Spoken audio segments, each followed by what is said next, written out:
Right, so before we go on to what tools you're going to need, just a quick catch up on site. Fully wrapped up. The weather's been pretty rough this week. We've had a bit of everything: sun, snow, sleet, rain, ice, frost, rainbows, you name it, we've had it. So we've started insulating. Hello, sir. So the tools you will need: so straight edge, 1200 level, or like a nice straight bit of 4x2 or something you could use, but we're going to go for a level. Handsaw, a longer one or one like this is more than adequate. Tape measure, 8 metre, 5 metre, whatever you've got will be fine. Piece of marking apparatus, otherwise known as the pencil, and a knife. So the knife, you can either mark your sellotex like this with like a little hole, or down your straight edge you can kind of, something like that, if you can see that, marks the foil, perforates the foil nicely. So that's the things you will need. So obviously we're insulating on a pretty big scale here, so we got 150mm rigid insulation, but we've also got 8x2 rafters.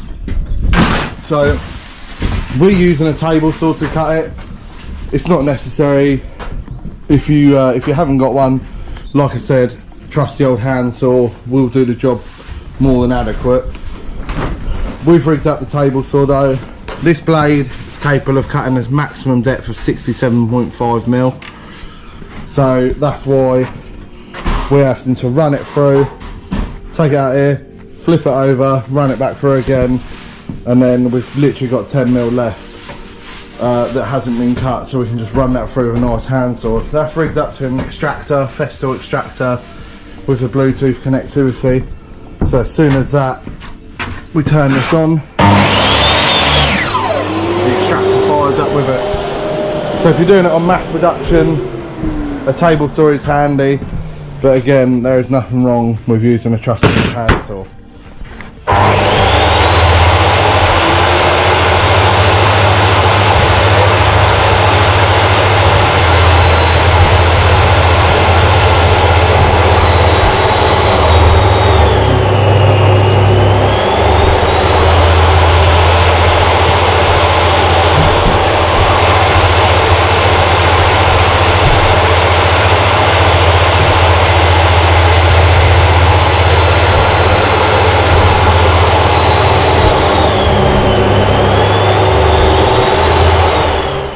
One other thing, potentially, I would recommend using a mask and some goggles or eye protection glasses, something like that.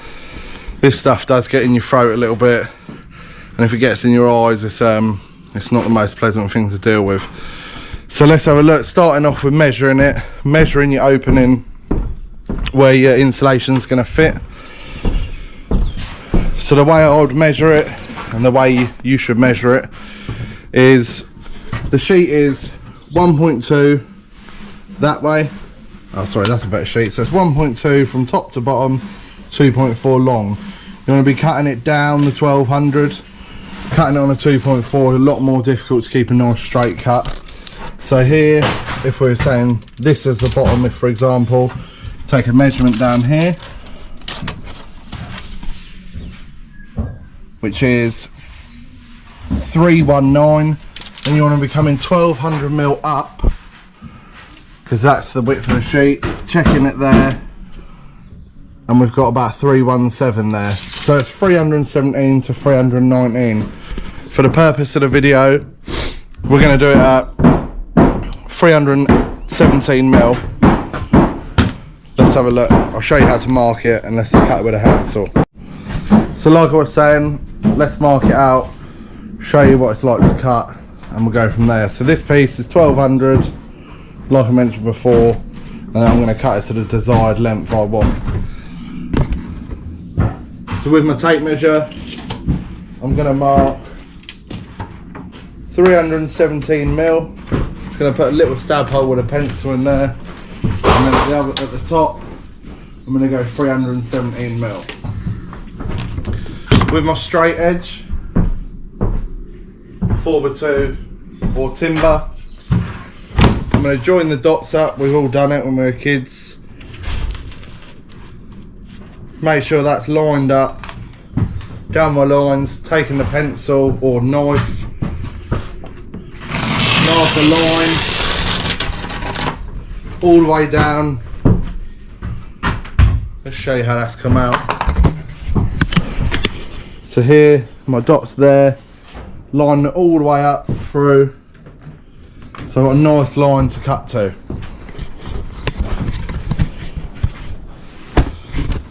Next, I'm going to stand it up.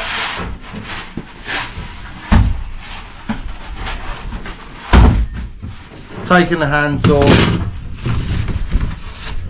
I want to be looking down the handsaw that it's not tilted or angled in any way. I want to be cutting it as straight as I possibly can.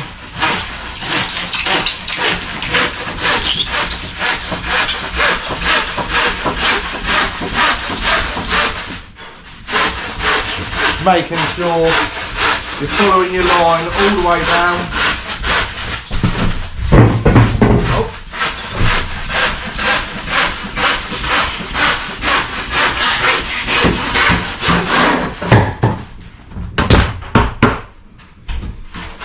Let's see if that fits. So that's giving us a nice clean cut all the way through. So this is the one we've just cut here. So another thing, obviously we've got the pitch of the roof up there is 40 degrees, coming down to the wall plate is 50 degrees. If I show you in there, we've got a cavity wall insulation coming up.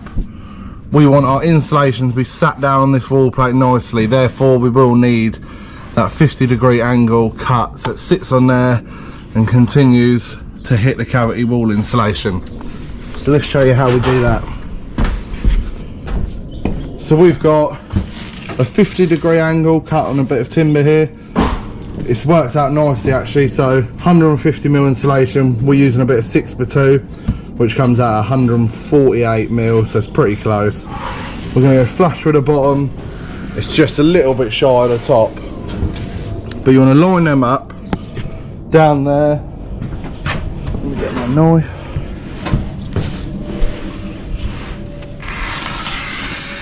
That's going to cut. We're going to cut down that. So if I can get a handsaw.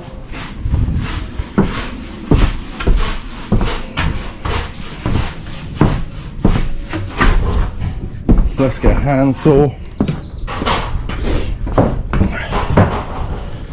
We're going to just cut down our angle. Not all the way through. Something like that. So I can see it here. And if I just flip this round, so take the timber off,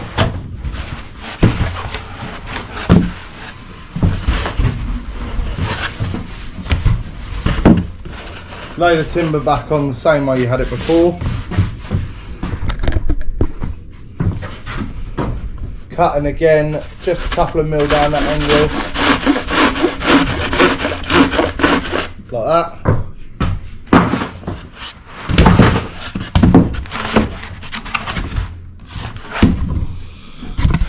What you'll get, you've got a line here which is the bottom of your angle. You've got a line there, your line here goes up to that line. What you want to do is transfer them two lines or join them two lines up,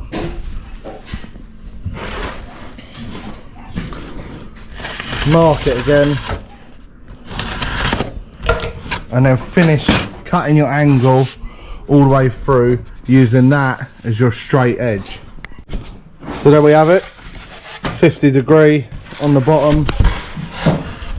That's going to sit in there on that wall plate like that, nice and flat. We've rocked up. So as you all know, if you've watched my videos before, this house is a new build house, sorry. It's mega insulated. We've got 200mm of cavity slabs in the walls. We've got 150mm going in the rafters, and then we've got a thermal plasterboard which has got 50mm stuck to the back of a bit of plasterboard, and then your 12.5mm plasterboard. So on the slopes in total we're going to have 200mm of rigid insulation, 150mm in, 50mm on the outside. With this rigid insulation, it does need airflow gaps. So like I said, we've got 8x2 rafters. These are 200mm in total. We've got 150mm insulation in here. Therefore we've got a 50mm airflow gap running down the back. At the bottom, on top of our fascia, I'll take you around there, we'll have a fascia over vent which allows airflow from here. So there'll be a fascia over vent sat on here, and then all the way up you'll have your 50mm airflow gap running all the way up to the roof, and then on top of the roof where our ridge is, it'll be a dry ridge system that will allow ventilation all the way across the top of the ridge. And like I said, a fascia over vent all the way along there, so you've got that cross ventilation. It's allowing the air to go from here up down to the other side, and that is required, otherwise this stuff will sweat and you do get condensation. To eliminate any of that condensation coming in, any tiny little gaps you may have, you can use the Gapo tape stuff. We're not using that. We're just going to try and cut it nice and tight and properly, unlike some of the other videos I've seen. You can squirt a tiny little bit of foam in if you've got small gaps, but we're going to use a vapor barrier, which is like a clear plastic that we tacked to the underside of these rafters all the way through, from down at the bottom where the wall plate is, up, not on the flat there, just on the slopes is where you want that vapor barrier, and that'll eliminate any moisture that does coming through onto your plasterboard. Obviously, before you start insulating your rafters, always worth checking what size insulation you get the dust off the screen. What size insulation you need to be putting in between your rafters.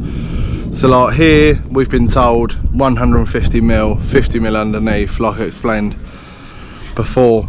But like if you've got a 6x2 and they're asking you for 150mm, then you might need, well, you will need to like counter batten the rafters. So if you've got 150mm and you need to put 150mm insulation in it, obviously to maintain that air gap, you can put like a batten on the underside of your rafters, so that will give you 175mm, so you can come to the flush to the front of your batten, and then inside the rafters you're still going to maintain that airflow gap. Just double check all the time. This stuff is expensive, so you don't want to be going and buying 150mm if all you actually need is 130. You'll save yourself a few quid, so just make sure you double check.